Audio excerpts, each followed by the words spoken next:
2025 లేదా 26లో డిగ్రీ లేదా బీటెక్ చదివారా? సాఫ్ట్‌వేర్ జాబ్ కోసం ఎదురు చూస్తున్నారా? అయితే కోడ్ జ్ఞాన్ 100 డేస్ కోర్సులో చేరండి, జాబ్ సాధించండి. ఫస్ట్ ఆఫ్ ఆల్ కంగ్రాచులేషన్స్ మీ ఫ్యామిలీకి అండ్ ఎస్పెషల్లీ మీ బాబుకి. సో మీ బాబు జాబ్ క్రాక్ చేశాడు అన్నప్పుడు మీరు ఫీల్ అయింది ఏంటండి ఎగ్జాక్ట్గా? నాకు చాలా సంతోషం అయిందండి. చాలా సంతోషం అనిపించింది. ఓకే, కోడ్ నేను ఎలా తెలుసు, అసలు ఎలా జాయిన్ చేశారు మీ అబ్బాయిని ఇక్కడ? నేను వీడియోలో చూశానండి. ఓ అంటే ఫస్ట్ నుంచి చూస్తూ ఉండి పంపిస్తుండేవాడు. సార్ గారు ఏమేమి చెప్తారో ఎలా ప్రిపేర్ అవ్వాలి, ఎలా ఇది చేయాలి మొత్తం నేను పంపిస్తూ ఉండేదాన్ని వీడియోస్. ఇంకా తర్వాత బాబా ఇప్పుడే అవసరం లేదు, నేను ఓన్గా చేసుకుంటాను అని కొద్దిగా 1 year డిలే చేశారు. నేను చదువుకున్నాను బాగానే, నాకు అది ఉంది, పర్లేదు. చదువుకున్నాను 1 year అలాగే లేట్ అయిపోయింది. ఇంకా నాకు టెన్షన్ మొదలైపోయింది. ఈయన ఎప్పుడు ఇంటర్వ్యూ అనగానే నేను బయట నుంచి ప్రార్థనలు చేసుకోవడం మొదలుపెట్టాను. అంత టెన్షన్ వచ్చేసేది, ఈసారైనా సెలెక్ట్ అవుతాడేమో, ఈసారైనా సెలెక్ట్ అవుతాడేమో.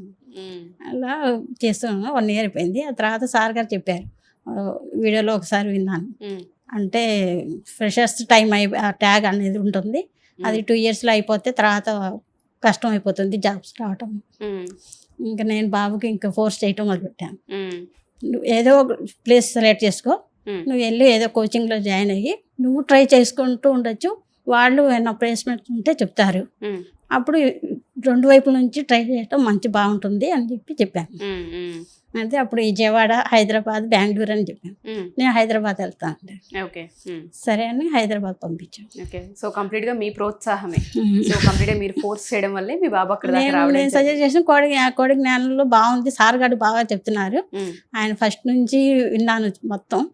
ఆయన జాయిన్ అయిన ఫస్ట్ ఆయన 2000కి జాయిన్ అయ్యారు. ఉద్యోగం డే 1 నుంచి మొత్తం చూస్తుండే.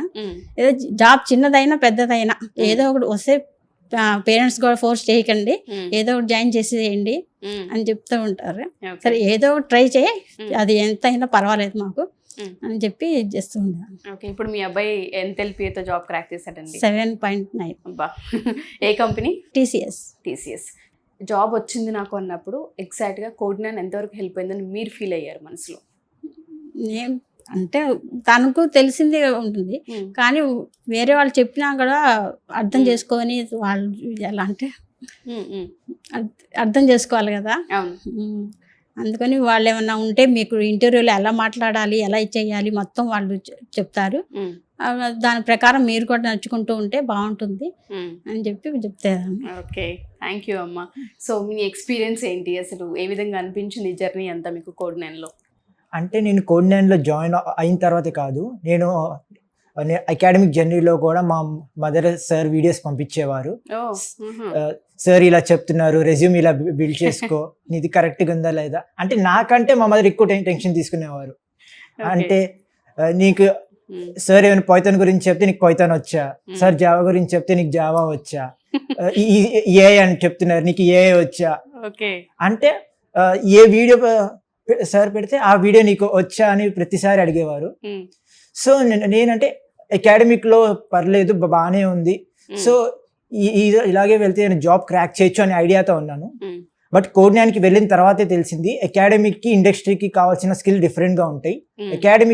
అకాడమిక్లో మీకు మార్క్స్ ఎలా గెయిన్ చేసుకోవాలో చెప్తారు, బట్ కోడ్ జ్ఞాన్లో మీకు ఇంటర్వ్యూ ఎలా క్రాక్ చేయాలి, మీరు జాబ్కి వెళ్ళిన తర్వాత మీరు కోడ్ ఎలా రాయాలి, ఎలా సర్వైవ్ అవ్వాలి, మిమ్మల్ని ఇండస్ట్రీ రెడీ అనేది నాకు కోడ్ జ్ఞాన్కి వచ్చిన తర్వాతనే తెలిసింది.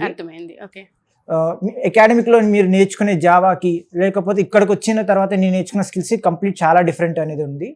ఇక్కడ మాకు సార్ నా యాప్టిట్యూడ్ సార్, నేను టీసీఎస్ అప్లై చేసిన తర్వాత డే 1తో నాతో పాటే ఉన్నారు.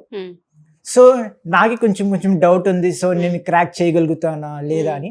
బట్ సార్ ఏమో నువ్వు ఏమేమి క్వశ్చన్స్ అడిగావు, నువ్వు ఏం ఆన్సర్స్ చెప్పావు, సో సార్ పర్సనల్ ఇంట్రెస్ట్ అనేది తీసుకున్నారు. నేను చెప్పిన ఆన్సర్స్ బట్టి నువ్వు సెలెక్ట్ అవుతావా లేదా అంటే. నాకంటే మా ఫ్యాకల్టీ కొంచెం ఎక్కువ కాన్సన్ట్రేషన్ పెట్టారు.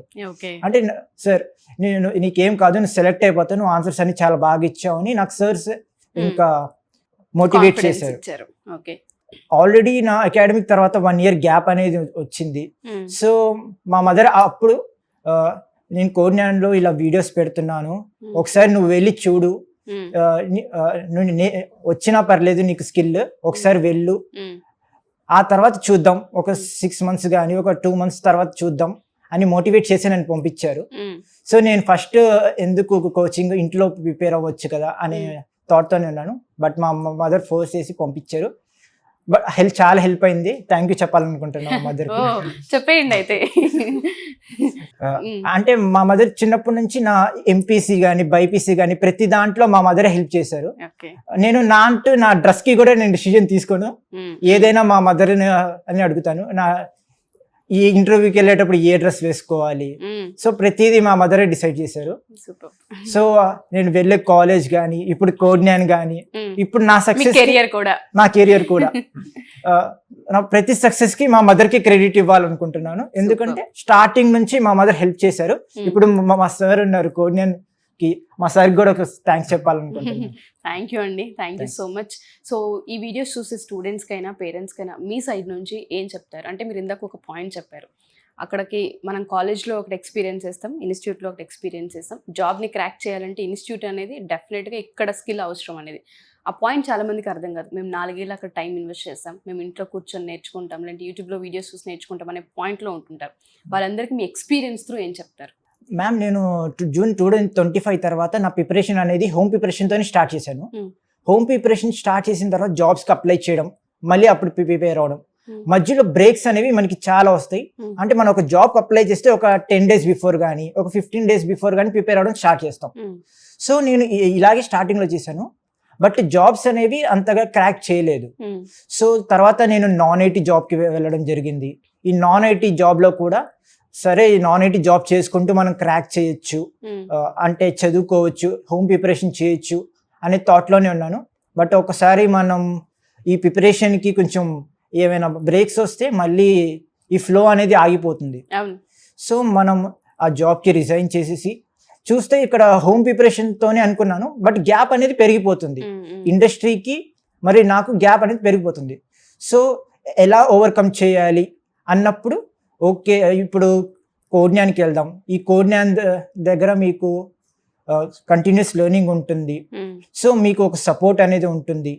సో మనం హోమ్ ప్రిపరేషన్కి, ఇంట్లో చేసే ప్రిపరేషన్కి ఏంటంటే ఒక జిమ్ లాగా మ్యామ్. జిమ్లో మనం ఎంత హైప్తో వర్కౌట్ చేస్తామో ఇంట్లో ఆ టైప్ ఆఫ్ మోటివేషన్ ఉండదు.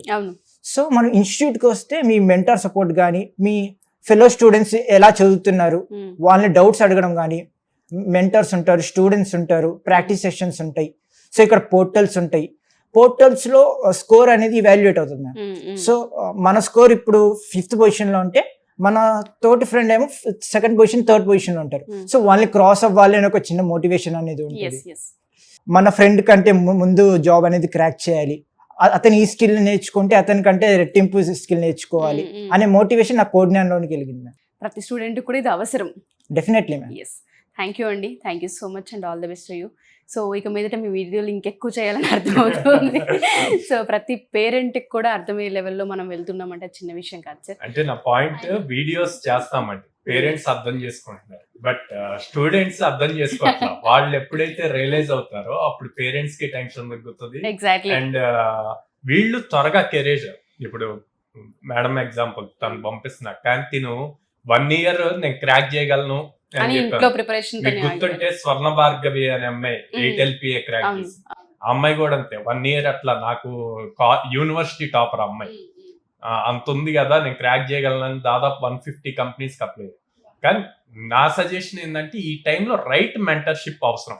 మనం చేస్తుంది ఓకే, మీకు స్కిల్ ఉండొచ్చు, కానీ ఆ స్కిల్ కరెక్ట్ గా యూజ్ చేస్తున్నామా లేదా, ఇంకేమైనా చిన్న చిన్న కరెక్షన్స్ చేయాలా అన్నది తెలియాలి అంటే మెంటర్షిప్ అన్నది చాలా అవసరం. ఆ మెంటర్షిప్, రైట్ మెంటర్షిప్ ఉంటే ఇంకా త్వరగా కెరీర్ లో సెటిల్ అవుతారు. Exactly true. ప్రతి స్టూడెంట్ కూడా ఇది అర్థం చేసుకోవాలని కోరుకుందాం. Thank you sir, thank you అండి, thank you so much. Thank you.